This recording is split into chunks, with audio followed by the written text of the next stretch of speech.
Hello everyone and welcome back to Feed My Sheep, Earthquake Reports and More. I'm Terry Rempel and just getting out of the way here. And this is Feed My Sheep, Earthquake Reports and More. Oh my goodness. Just start again. Just start again. You're on the same page. Oh, okay. Hello everyone and welcome to another episode of Feed My Sheep, Earthquake Reports and More. I'm Terry Rempel, and today, before we do an earthquake program, we're doing a quick survival program, prepping and survival program. So when we do have the big one, we want you to be prepared in every way that you can. So we've come up with a solution to carrying items. It's Cart Blanche. It's called Cart Blanche. Here you go. Let's minimize this and see what we're looking at. And yes, it's a folding golf cart. This stores just about anywhere. It doesn't take hardly any space.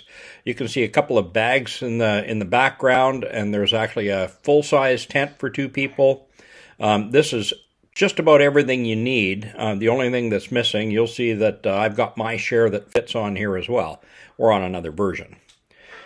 So this all fits on this cart, but first, you need to be able to take this cover off. These wheels come right off the cart. There's a little unlocking mechanism. They all come off. And you need to clean all the bugs and stuff that get in through these holes, and throw some WD-40 on this from the front and the back. Spray a little WD-40 on it so you have some lubrication. WD-40 is pretty easy on plastic. I believe the bearings in these golf cart wheels are plastic, and so you don't want to use something that's going to eat away at the plastic. WD-40 is pretty safe. So it just gives you basic lubrication and basic cleaning. So there's just a clip there and a clip there.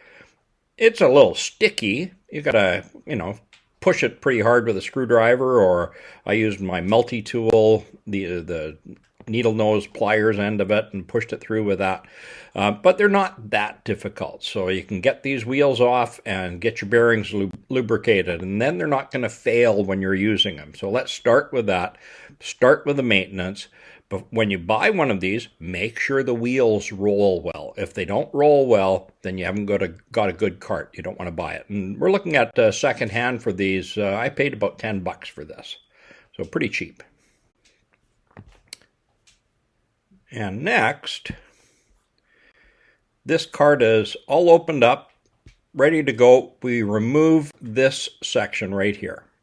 And that just unscrews with typically a Phillips screwdriver. Some people call it a cross, but it's a Phillips screwdriver.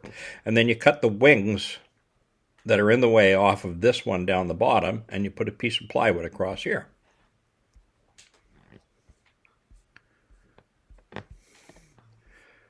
There's a better look at this. There's just a couple of screws in the back here. And now with the plywood on, I used 1/2-inch plywood. And you can get scraps from a building site. You don't have to buy a whole sheet and cut it down. You can buy half sheets from a lumber store if you want to buy a half sheet.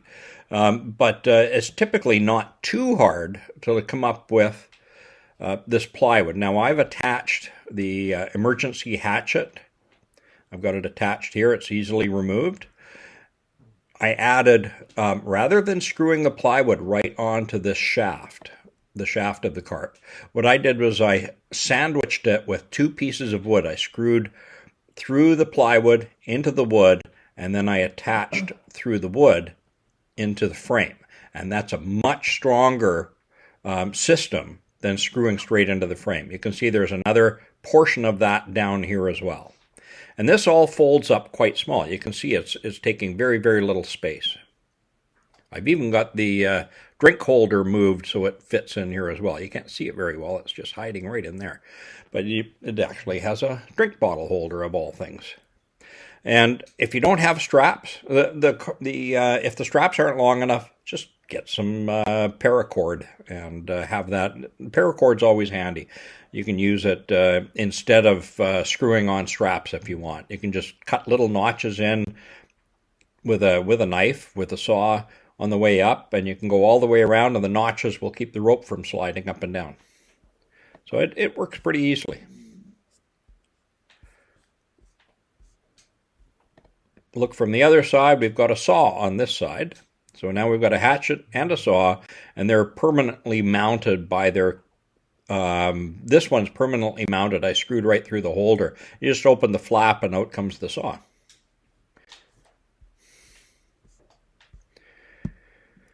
And here's what it looks like finished up.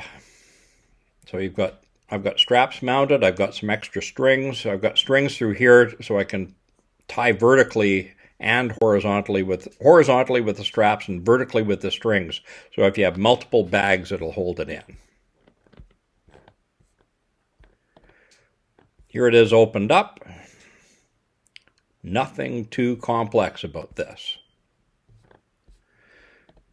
Here we are loading kits onto it. So we've got a couple of kits here. You can see one in the distance here, another one here. And you can strap these on. Then you put these vertical strings up in between. That ties them back as well. And cross-tying like this keeps it quite secure. So we've got one bag there, another one coming up. And there it is. That's going on. And then we're tying on the tent. So just like a golf cart, you go right up the handle. That's what the golf carts are designed to do, and that's how it looks all tied on. Now this bag, you can see there's lots of room in here. I've got a shovel in a case. I've got a portable SOG version of a military shovel. So it's good to have something like that as well. So you can put other food items, you can put all kinds of things in this bag that are soft and flat, and that's another step forward. There it is all put together, except the strings aren't up on it. And then you wrap it with a garbage bag. Just make a hole in the center at the top to go over the handle. Stretch a garbage bag over it. Now you've got a gray man carry bag, because nobody can really see what's in there. And if they can't really see it, then they're not going to want it as badly. And there's also the option, though, of the rain covers for golf bags on carts. Yeah, you can get a golf bag rain cover as well. That'll work for this. Oh, that works great for people in coastal forests. Yep.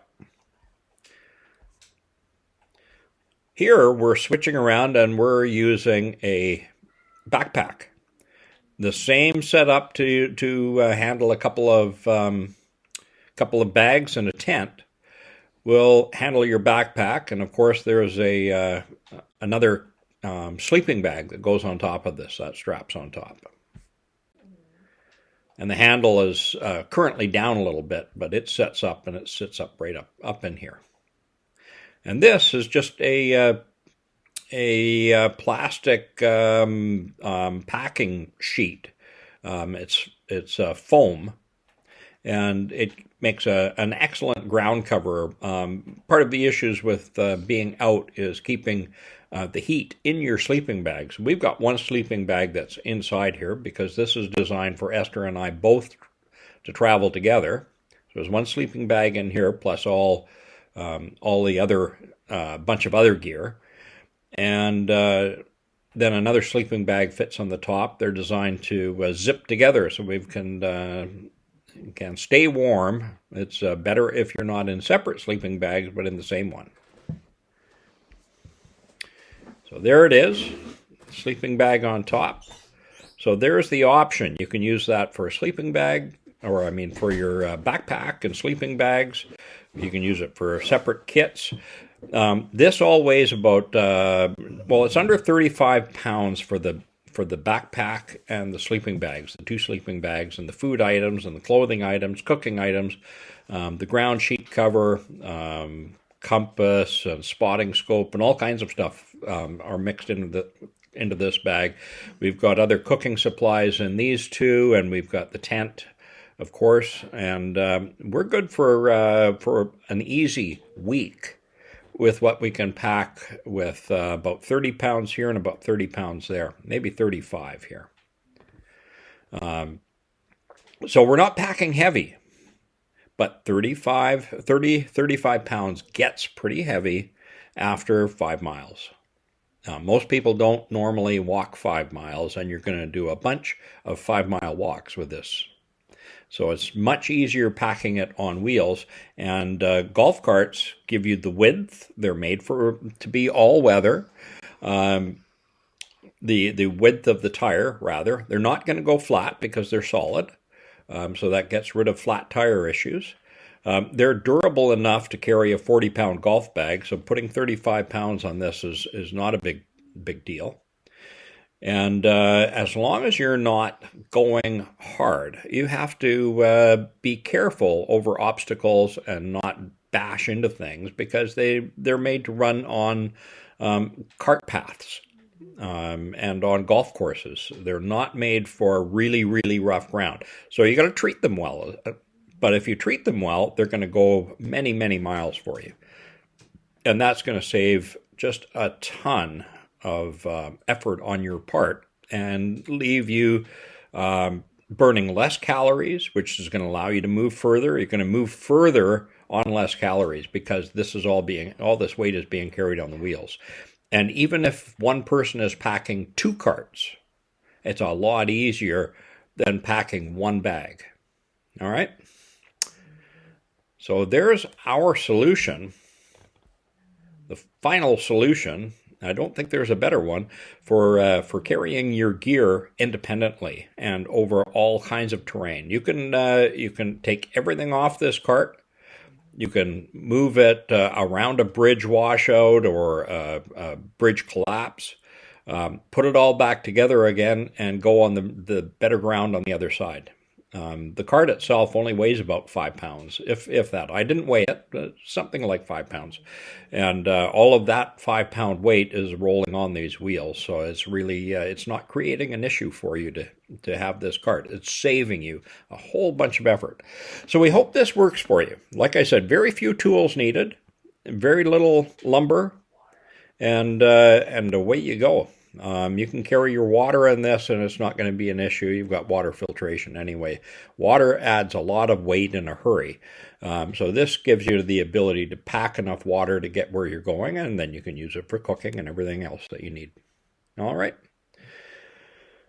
So be prepared, because things are ramping up, and we're going to get into a program on how much of a buildup we've had and what kind of timeline we could be looking at. We don't know for certain when the Great Cascadia earthquake is going to happen, but all the signs are that it's going to be a North America-wide event, as in north to south, all of North America moving at once. That hasn't changed. That's only being increasingly proven by the amount of activity that we're having all the way along the west coast of North America. All right. So we'll see you in the next program. Until then, be well, God bless, and bye for now.